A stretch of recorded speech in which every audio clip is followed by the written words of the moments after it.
So Robert, let me turn to you because not everything was great this past year. And in fact, just recently on October 10th, the entire crypto market had a flash crash.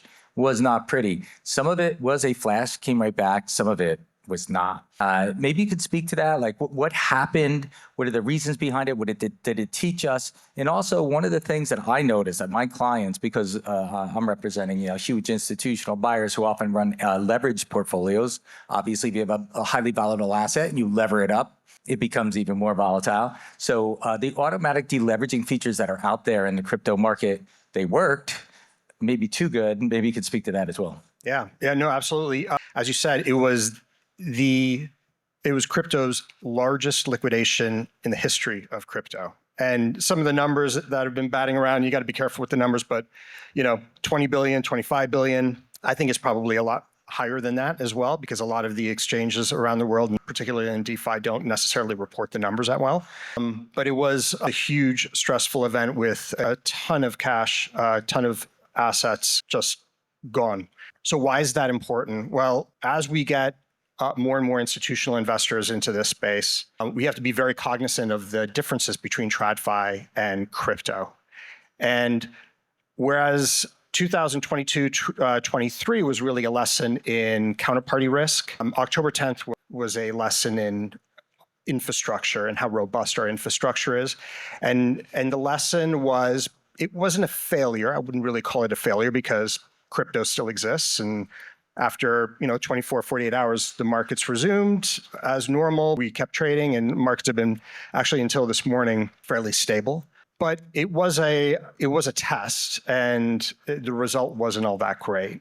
Now the day started fairly normal and we get auto liquidations fairly regularly. We actually had a liquidation event this morning, a few hundred million gets cleaned out of the system. And that's how crypto just naturally manages its risk. And I think coming from TradFi, I was in TradFi for 25 years. I think it's actually a fairly good system that's developed in crypto. The difference on October 10th, however, was that as the market sold off and you started seeing the cascade of liquidations, the clubs on the exchanges, particularly some of the newer ones with perps on altcoins, couldn't handle the auto liquidations. And so the exchanges, the DEXs in particular, switched to auto deleveraging. Now, if you're in TradFi, I don't blame you for not actually understanding what auto deleveraging is, because it's built into most of the risk management protocols within TradFi, but it's never used. It's a nuclear button.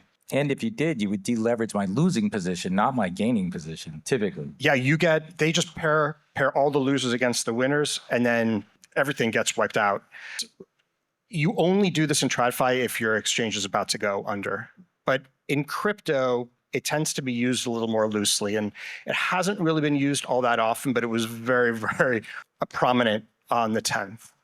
And so why is this important? Well, it's important to understand the differences. And I think at the end of the day, ADL aside, I think we learned a few important lessons. Number one, the crypto market's still very much fragmented. We've been talking about a fragmented market for many, many years. It's still very much fragmented. And even during the course of the liquidation, and now keep in mind, this liquidation was about an hour and a half in total. It was very, very fast. We saw less. Yeah, we saw incredible price discrepancies, and even in BTC across exchanges and across platforms. Number two, collateral mobility was a real issue as well. So there were exchanges and platforms that froze deposits. Now, if you freeze deposits, you can't have liquidity providers move on and take advantage of arbitrage opportunities and bring all the exchanges back in line. That's a big problem. And in TradFi, we have FCMs that help take care of that. That doesn't exist in crypto. So that's something that we should, as an industry, think about how we can incorporate some of those good portions of TradFi. And then finally, there's no standard protocol for any of these exchanges. So there's no pauses or market stoppages for everyone to catch their breath. It's just pure animal instincts at that point. Each exchange has its own rules and its own protocols. And as a trader, as an investor in this space, you should be very, very cognizant of the unique attributes for each of these exchanges. Yeah, and I would say, and in the depths of that, it was really, I mean, it was happening so fast. It was machines trading, really not so much people.